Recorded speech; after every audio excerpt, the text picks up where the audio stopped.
antusiasme seperti apakah yang kita 하나님의 miliki? 일에 대한 우리의 열심은 어떻습니까?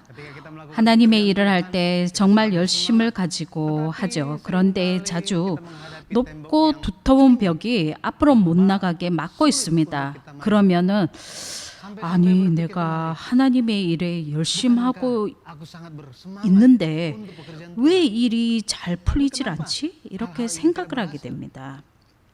샬롬, 함께 전도합시다. saudara. Mari menginjil. 여러분은 지금 Kita bertemu di 매주 월요일 10시에 시작하는 구속사 특강의 유디 전도사와 함께 하고 Dengan saya, 계십니다. Evangelis Yudi Lengkong. Kita sedang mempelajari tentang 우린 지금 구속사 서책 3권 영원히 꺼지지 않는 언약의 등불을 공부를 하고 있습니다. 하나님의 열심, 이것을 우리가 가지고 있습니다. 그런데 아까 전에 말씀드렸듯이 우리는 자주 방해물을 만나곤 합니다. 우린 지금 우리 자신의 열심으로 일을 하고 있나요? 아니면 하나님의 열심으로 일을 하고 있나요? 이것을 어떻게 구별할 수 있을까요? 하나님의 열심이란 어떤 것일까요? 오늘 이런 것을 공부를 하겠는데 시작 전에 함께 기도하시겠습니다. 하나님 아버지 사랑에 감사를 드립니다. 저희들에게 자비를 허락하여 주시고 건강 허락하여 주시고 이 아침에 모여서 말씀 공부하게 하여 주심을 감사드립니다. 우리 마음속에 하나님의 말씀을 인터넷을 통하게 만날 수 있게 하여 주심에 기뻐할 수 있도록 하시고 이 시간을 하나님의 사랑의 손에 맡겨드립니다. 말씀을 사모하며 말씀을 묵상할 수 있게 만들어 주시옵소서. 예수 그리스도 이름으로 기도드립니다. 아멘. 오늘 말씀의 제목은 하나님의 열심입니다. 한국 성경 이사야 9장 6절에서 7절입니다. 한국 성경은 이사야 9장 6절에서 7절입니다. 이는 한 아기가 우리에게 낳고 한 아들을 우리에게 주신 바 되었는데 그 어깨에는 정사를 메었고 그 이름은 기묘자라 모사라 전능하신 하나님이라 할 것임이라. Raja damai. Ayatnya yang ke-6 dikatakan, besar kekuasaannya dan damai sejahtera.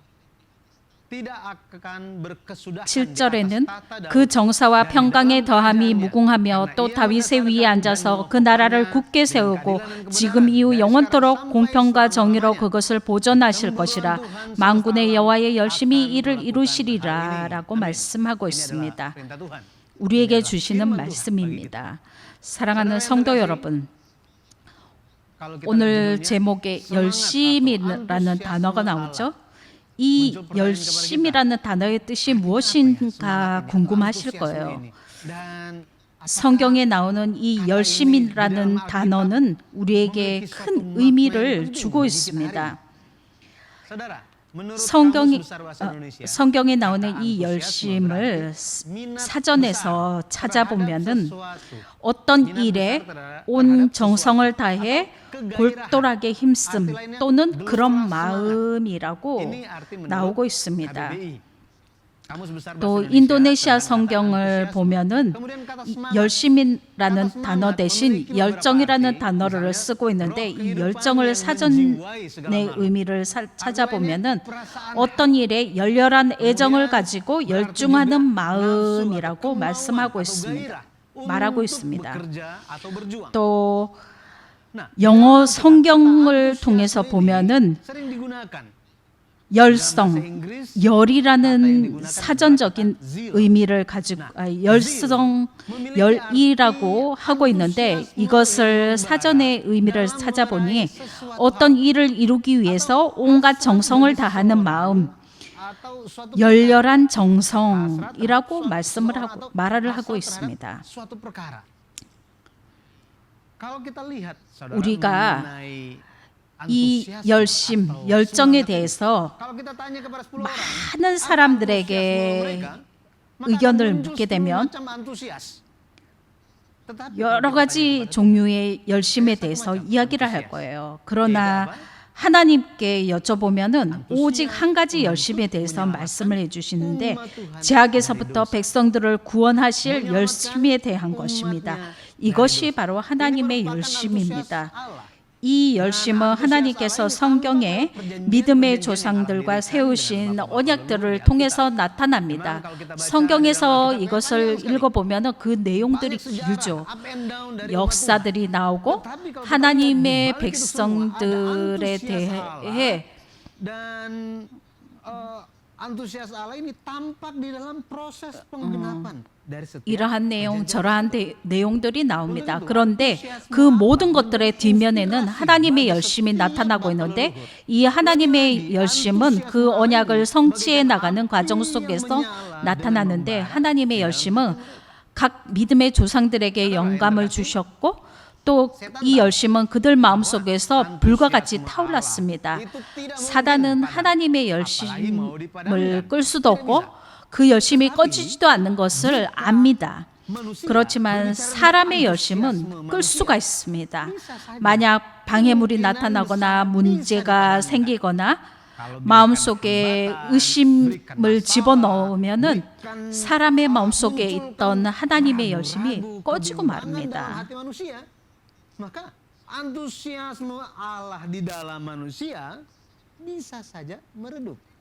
Bisa saja begitu. 오늘 Hari ini saudara, 우리는 kita akan melihat mengenai antusias Allah. 하나님의 열심이 당신의 언약의 백성이 죄에 빠지지 못하게 직접 찾아오셔서 원래 가야 할 방향으로 나가게 만드는 것에 대해서 살펴볼 겁니다.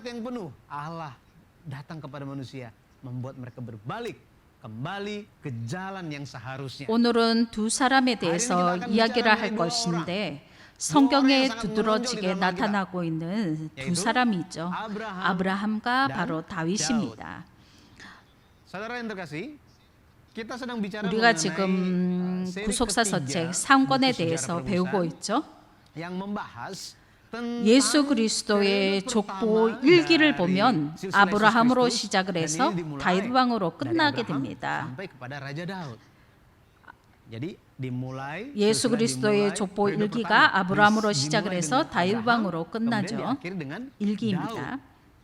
Maka kita akan melihat tokoh yang pertama bagaimana antusiasme Allah terhadap 그래서 Abraham 특히 dan juga 그들의 antusiasme 삶에 Allah kepada Daud. 큰 폭풍이 secara 닥쳐왔을 khususnya 때 ketika 아브라함을 향한 하나님의 badai 열심과 besar 다윗을 향한 melanda kehidupan 하나님의 mereka. 열심에 대해서 yang pertama, 살펴볼 kita lihat 겁니다. antusiasme 작은 첫 Allah 번째로 terhadap Abraham. 아브라함을 향한 하나님의 아브라함, 열심을 dipanggil keluar 살펴보겠습니다. dari Ur Kasdim, Mesopotamia, 아브라함은 yaitu tanah 우상의 penyembahan 땅 berhala. 메소포타미아 dalam, 갈대아 우르에서 불러냄을 perjalanan 받았죠. menuju 가나안 땅으로 가는 도중에 아브라함이 하란에 singgah di 머물며 Kanaan dan 지내게 menetap di sana. 됩니다. 아브라함은 그곳에서 자기가 태어나기 전에 이미 유브라데 강을 건넜던 조상들을 만나게 됩니다. 바벨탑이 건설되던 때에 믿음의 조상 노아, 셈, 아르박사, 셀라와 에벨은 유브라데 강을 건너와 하란 지역에서 살게 됩니다. 여러분들이 이 내용은 구속사서책 1권 창세기 족보를 읽어보시면 발견하실 수 있습니다. 다시 이제 우리 이야기로 돌아가서 이 하란 땅에서 하나님은 두 번째로 75세가 된 아브라함에게 나타나셔서 떠나라 하십니다. 그리고 아브라함이 가나안 땅에 도착하기까지 인도를 하십니다. 이 내용 다 아시죠? 하나님은 가나안 땅을 아브라함의 자손에게 약속을 하십니다. 아까 이야기 기억하십니까? 아브라함이 75세라고 말씀드렸습니다. 이제 9년이 지납니다. 하나님은 아브라함과 헷불 언약을 세우시며 언약을 확실하게 하십니다. 창세기 15장에서 확인하실 수 있습니다. 하나님은 아브라함의 상속자는 엘리아살이 아니라 아브라함의 몸에서 날 자식이 될 것이라고 확실하게 말씀해 주십니다. 창세기 15장 4절에 기록이 되어 있습니다. 아브라함이 하나님의 언약을 믿자 그를 의롭게 여겨 주십니다.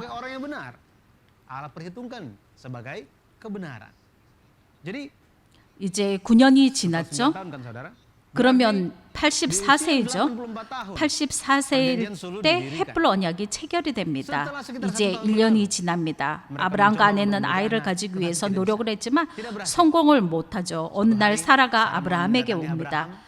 당신도 아시다시피 하나님이 내게 자식을 허락질 않으시니 아마도 내 종을 통해서 당신과 내가 자식을 얻지 않을까 해요. 하나님께서 당신의 몸에서 날짜를 주시겠다고 했잖아요. 당신의 육신을 통해서 날짜라고 말씀하셨죠? 맞죠? 아브라함의 몸을 통해서 태어날 아이라고 생각을 합니다. 그래서 아브라함과 하갈 사이에서 태어날 아이라고 사라가 생각을 해버립니다. 성경을 보면 아브라함이 사라의 말을 들었다라고 말씀을 합니다. 창세기 16장 마지막 절에 하갈이 아브라함에게 이스라엘을 낳을 때에 아브라함이 86세였더라라고 말씀합니다.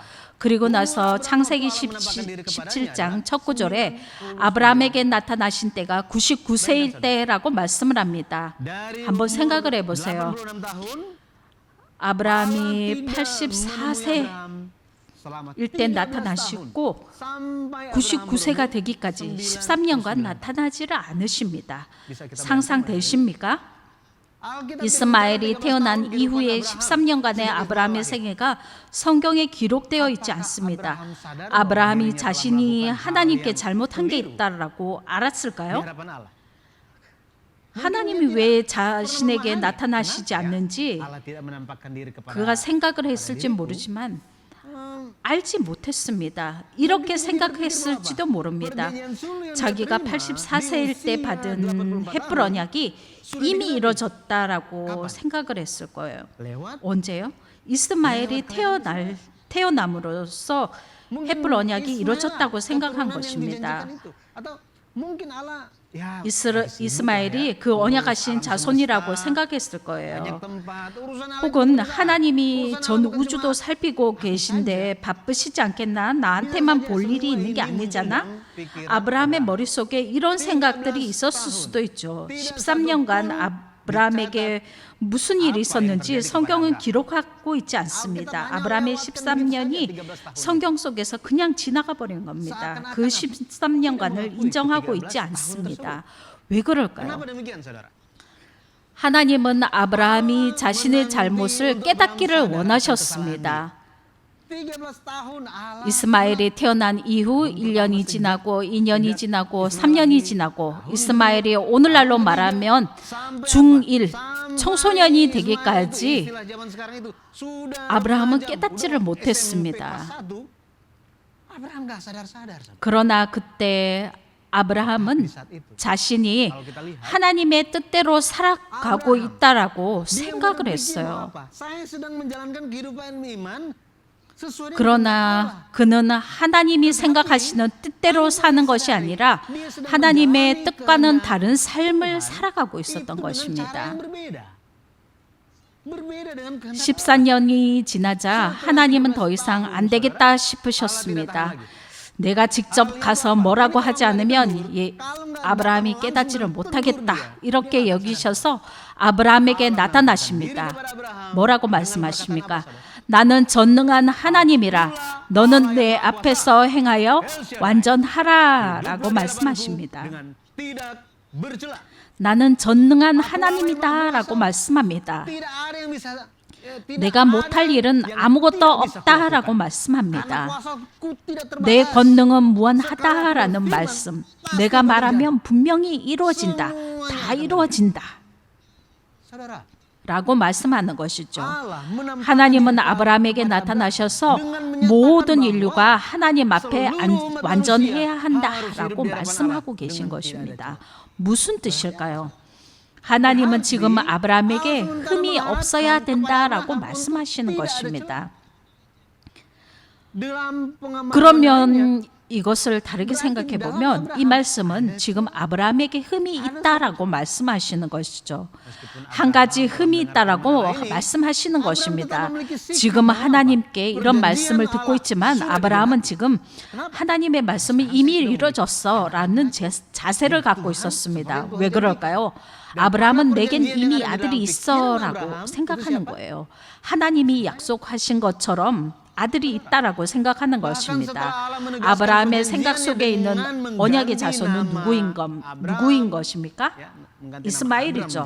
하나님께서 아브라함의 이름을 아브라함으로 사레를 사라라고 계명을 해주시고 그들이 큰 열국의 아비가 되고 어미가 될 것이라고 알려주시는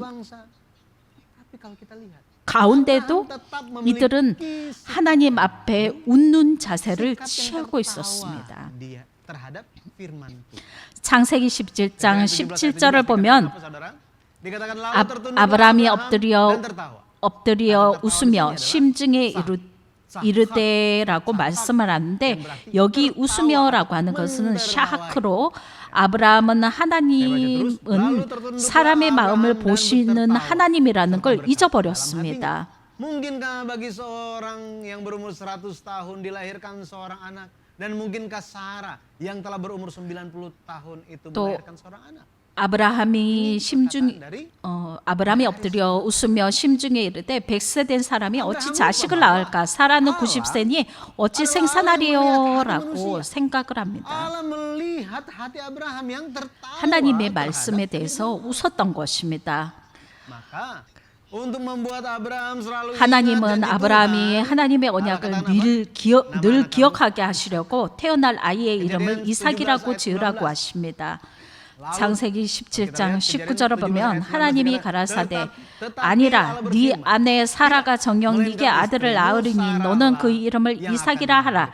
내가 그와 언약을 세우리니 그의 후손에게 영원한 언약이 되리라라고 말씀합니다.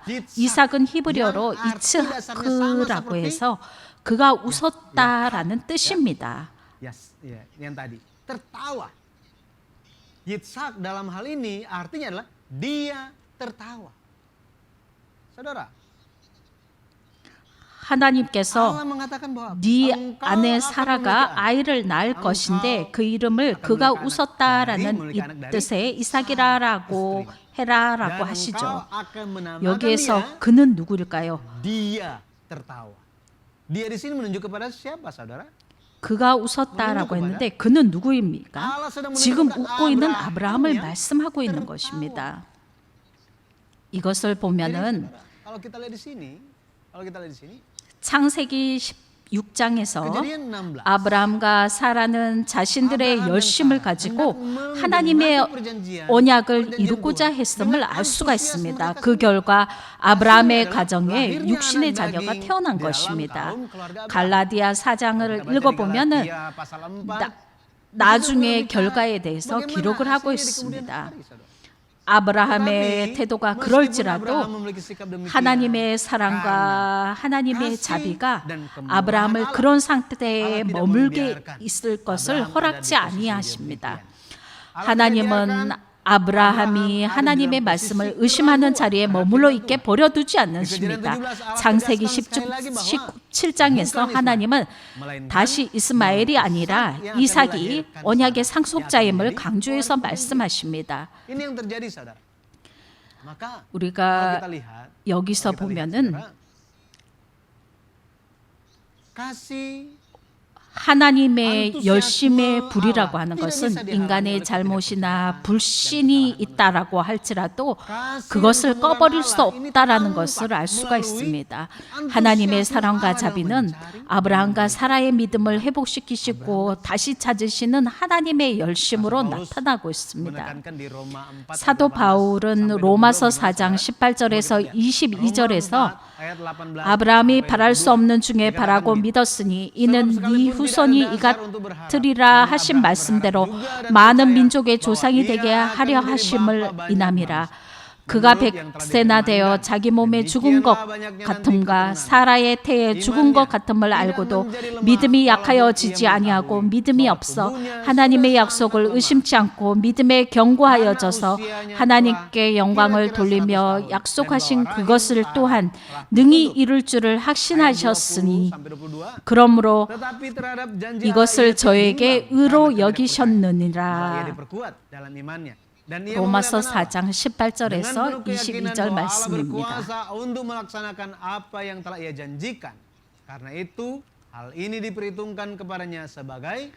여기서 하나님께서 그들의 믿음을 강하게 만들어 주셨다라고 말씀합니다. 하나님은 그들을 그냥 버려두지 않으시고 하나님이 보살펴 주십니다. 오늘날 우리도 믿음 생활을 할 때 우리가 가끔은 우리의 방법과 우리의 생각대로 믿을 때가 있습니다. 그렇지만 우리가 예배를 드리며 성경 공부 시간에 말씀 받는 것들을 통해서 성경을 읽으면서 받는 말씀 또 기도하면서 믿음 생활을 하면서 하나님께서 우리에게도 찾아오셔서 하나님의 열심으로 하나님의 열정으로 우리를 인도해 주시고 우리가 하나님의 열심을 품고 원래 가야 할 길로 가게끔 인도를 해 주십니다. 아멘. 이제 계속해서 두 번째로 다윗을 향한 하나님의 열심을 살펴보겠습니다. 아브람의 경우와 다윗은 상당히 비슷한데요. 다윗은 몰래 간음죄와 살인죄를 덮으려고 했습니다. 다윗의 통치 초기에 있었던 다윗의 해계라는 제목을 통해서 우리가 이것에 대해서 배웠죠. 사무엘하 11장에서 다윗이 죄악에 푹 빠졌던 시간에 대해 자세히 말씀을 하고 있는데요. 영적 게으름의 죄로 시작해서 깨어있지 않은 죄를 짓고 간음죄 또 살인죄까지 다윗은 저지르게 됩니다. 죄악이 다윗을 끌어당겨서 하나님을 더 이상 보지 못하게 만들고 다윗을 죄악 안에 푹 빠져버리게 만들어 버렸습니다. 다윗은 지금 무슨 생각을 하고 있는 것일까요? 다윗이 우리아의 아내를 집으로 돌려보내고 나서는 그 여자를 돌려보내고 나니 양심에 찔리네. 하나님, 제가 죄를 지었습니다. 하나님은 용서가 한이 없는 분이시죠? 제 죄를 용서해 주신 줄로 믿습니다. 감사합니다. 이랬을 수도 있습니다. 하나님, 저는 연약합니다. 용서해 주세요, 하나님. 그리고는 또 우리아의 아내에게 당신 남편이 전쟁터에서 죽은 거 정말 안 됐어.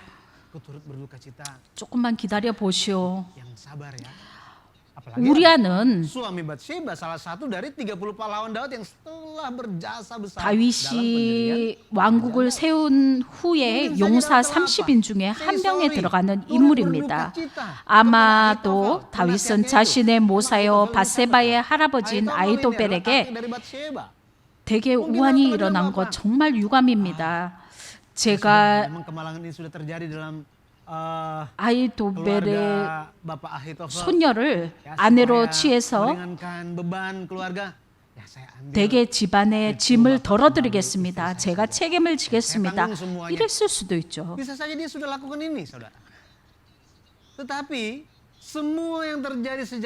해가 거듭되면서 자신을 억누르던 모든 죄악들이 머리를 어지럽혔죠. 그런데 결국은 그 모든 일들이 잘 매몰이 되고 있는 것처럼 보였습니다.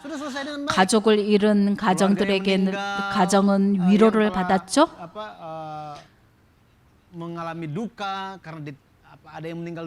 또 백성들은 자신들의 왕 다윗 왕의 선함을 목격을 했습니다. 하나님의 섭리 가운데 잘 마무리가 되고 있다라고. 왜냐하면 또 자신이 하나님께 용서를 구하고 같이 사람들과 아파하고 위로를 전하고 자기 잘못에 대해서 용서를 구했다라고 생각을 하고 모두에게 가장 좋은 해결책도 보였다라고 이렇게 생각을 했습니다. 그런데 정말 다 괜찮은 건가요? 아닙니다. 한 가지 괜찮지 않은 게 있었습니다. 누가 오케이 하지 않았습니까? 하나님이죠. 하나님은 괜찮지 않으셨습니다. 하나님의 뜻은 다윗을 통해서 왕국을 건설하려고 하시는 것이죠. 하나님을 성전을 짓고자 사모하는 다윗의 마음이 다윗의 아들을 통해서 이루어지도록 하셨습니다. 여기에서 그치지 않고 하나님은 다윗을 통해 다윗의 자손으로 메시아를 보내시려고 작정을 하십니다. 그런데 지금 일어나고 있는 일은 하나님께서 전에 아브라함에게 의와 공도를 행하라고 명령하신 그 의와 공도를 그 의와 공도를 다윗이 행치 않은 것입니다. 하나님은 10개월간 다윗을 기다려 주셨습니다. 그가 깨닫기를 기다리셨습니다. 그러나 다윗은 깨닫지 못했습니다. 영안이 어두워지고 더 이상 자세히 볼 수가 없었습니다. 다윗은 하나님께 진정을 다해 돌아가야 된다라고 계속 경고하고 있는 양심을 부인합니다. 하나님은 다윗에게 경고를 주지 않으면 다윗은 제 문제가 다 해결됐다고 하는 자신의 의에 갇혀버리고 말 것이라고 여기셨습니다. 하나님이 이제 어떻게 하십니까? 하나님이 가만히 계시지 않고 참지 않으셨습니다. 하루는 나단 선지자에게 다윗에게 가서 나무라라 라고 말씀하십니다. 무엇을요? 다윗이 죄를 졌다. 너는 모르지만 나는 안다. 아유 설마요. 다윗은 하나님의 길을 굳게 선 자 아닙니까? 하나님의 말씀을 굳게 잡는 사람인데요. 아니다. 그가 이런 일을 저질렀다 하며 말씀해 줄 때 하나님의 말씀을 다 들은 나단 선지자 반응이 어떠했을까요? 예? 왕이 그런 일을 저질렀다고요? 다 괜찮은 것처럼 보였는데 그렇습니까? 아니 이럴 수가. 나단 선지자는 정말 충격을 받았습니다. 이제 나단 선지자는 하나님의 열심을 받아 그 마음속에 하나님의 열심을 받아서 하나님께서 주신 경고의 말씀을 가지고 다윗을 나무라로 책망하러 갑니다. 다윗이 행한 죄악에 대해 강하고 확실하게 꾸짖습니다. 사무엘하 11장에 기록이 되어 있습니다. 하나님의 열심을 통해서만 말씀으로 꾸짖음으로 인해 다윗의 양심이 찔림을 받습니다. 그래야만 하나님의 말씀을 통해 다윗의 속에서 깨달음이 있게 되고 그리해서 하나님의 말씀이 다윗이 하나님께 영광 돌려드리는 진정한 해결을 할 수 있기 때문입니다. 하나님의 불타는 열심을 인간의 불신이나 잘못이 가로막지 못하고 끊지 못합니다. 하나님의 사랑과 자비가 하나님의 열심을 불러일으켜 다윗이 다시 하나님을 찾게 하시고 다윗의 믿음을 회복시키십니다. 하나님은 사람이 죄악에 빠지도록 버려두지 않으십니다. 하나님 안에는 결코 변하지 않는 열심이 있는데 당신의 백성을 죄악에서 구원코자 하는 열심이 바로 그것입니다. 하나님은 아브라함을 그냥 버려두지 않으십니다. 다윗도 그냥 버려두지 않으셨습니다. 하나님은 그들로 하여금 하나님의 일을 하게 만드십니다. 이 사건을 통해서 우리는 죄악된 인간을 향한 하나님의 열심, 하나님의 사랑, 하나님의 자비가 얼마나 크고 활활 타오르는지 사람들의 죄악을 다 태워버리고 만다라는 것을 볼 수가 있습니다. 결론입니다. 구속 역사 속에서 하나님의 불타는 이 열심을 깨뜨리고자 하는 방해물과 어둠의 권세가 많이 있었습니다.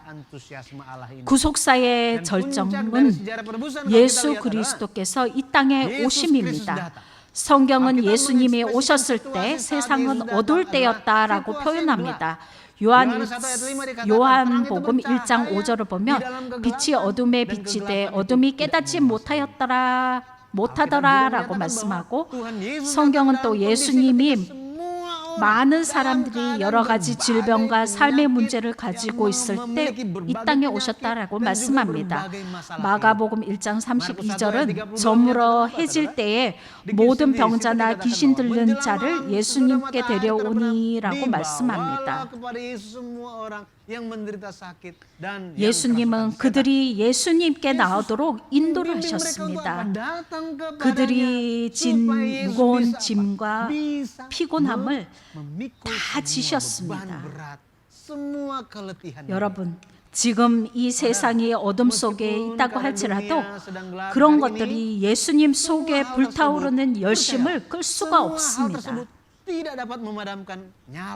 예수님은 오셔서 그들의 빛이 되어주시고, 예수님은 오셔서 사람들을 치료해 주셨고, 예수님은 오셔서 사람들의 짐을 져주셨습니다.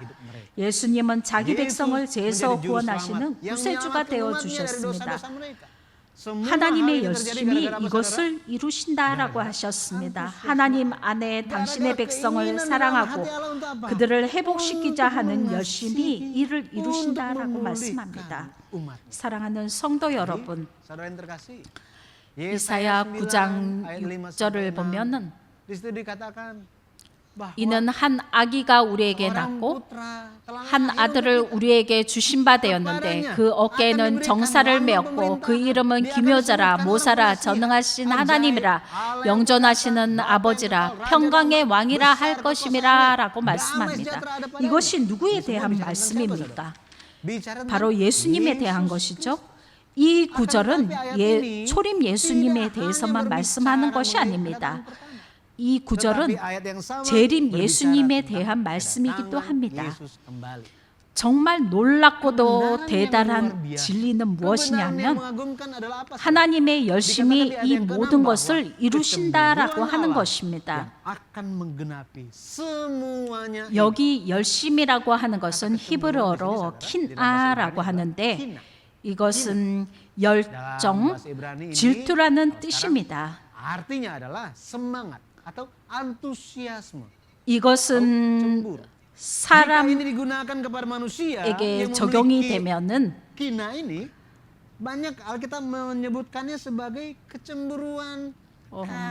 부정적인 시기라는 의미로 사용이 되지만 하나님께 사용이 되면은 자기 백성을 구원하여서 오직 하나님만 사랑하게 만드시는 관건적이고 독점적인 사랑을 뜻하는 것입니다. 이 열심은 고장난 만유를 회복하시는 우주적인 사랑을 의미하며 만유보다 크신 하나님께서 성육하신 이처럼의 사랑을 의미하고 있는 것입니다. 요한복음 3장 16절 참조하시기 바랍니다.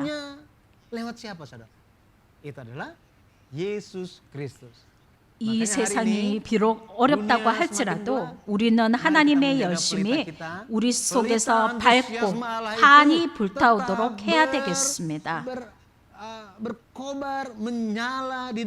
디도서 2장 14절과 에베소서 2장 10절 말씀 참조하시기 바랍니다. 하나님이 왜 우리를 교회의 일꾼으로 부르셨을까요?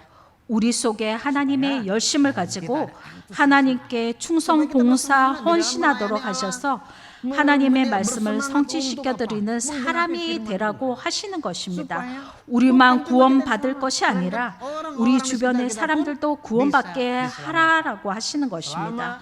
하나님의 열심이 우리 안에 있는 한, 하나님의 열심이 꺼지지 않고 활활 타오르는 한 우리에게는 소망이 있습니다. 아멘. 우리 모두 하나님의 열심을 가지고 신앙생활 하시기를 주의 이름으로 기도드립니다. 우리가 사람에게 그들 삶의 열심에 대해서 물으면 정말 여러 가지의 열심과 열정에 대해서 듣게 될 겁니다. 그렇지만 우리가 하나님께 초점 맞추고 하나님께 관심을 두고 하나님의 구속사 말씀에 관심을 둘 때 처음부터 끝까지 한 가지 변화지고 있는 것이 있는데 바로 하나님의 열심, 하나님의 열정입니다. 하나님은 구속사 속에서 여러 가지 일을 하시며 지금까지 같은 우리를 구원하시려고 하는 열심과 열정을 갖고 계십니다. 구속사의 말씀을 우리 주변의 사람들에게도 전해야 되겠습니다. 하나님의 뜻을 행하는데 하나님의 열심과 열정을 가지고 합시다. 할렐루야. 아멘. 함께 기도하시겠습니다. 하나님 아버지 감사합니다. 오늘 매주마다 우리에게 하나님께서 말씀을 전해 주실 때 하나님의 열심이 나타난다고 했습니다. 우리 생각 속에 머물지 않도록 하나님의 옳은 길 안으로 하나님의 열심 안으로 행할 수 있게 해주신다고 했습니다. 아버지 하나님의 말씀을 우리에게 나타내 주시고 하나님의 큰 사랑을 나타내 주심 감사합니다. 하나님 늘 우리 속에 하나님의 열심을 심어 주시옵시고 우리의 삶이 오직 하나님의 영광만을 위해서 살아가며 하나님의 말씀이 점점 더 퍼져나가서 하나님께만 영광 올려드리는 역사가 있도록 인도하여 주시옵소서. 우리의 남은 삶도 하나님의 손에 맡겨드리며 감사드리며 예수님의 이름으로 기도드리옵나이다. 아멘. Amin. Baik saudara, bila mana ada hal yang ingin disampaikan, ingin dipertanyakan 오늘 다른 내용에 대해서 여러분들이 전하고 싶은 내용이나 질문이 있으면은 댓글창에다가 남겨주시면은 다음에 함께 다루도록 하겠습니다. dan kita akan membahas di kesempatan selanjutnya. 다음에 만날 때까지 하나님께서 여러분들과 함께 하실 겁니다. 샬롬, 함께 좀 더 합시다.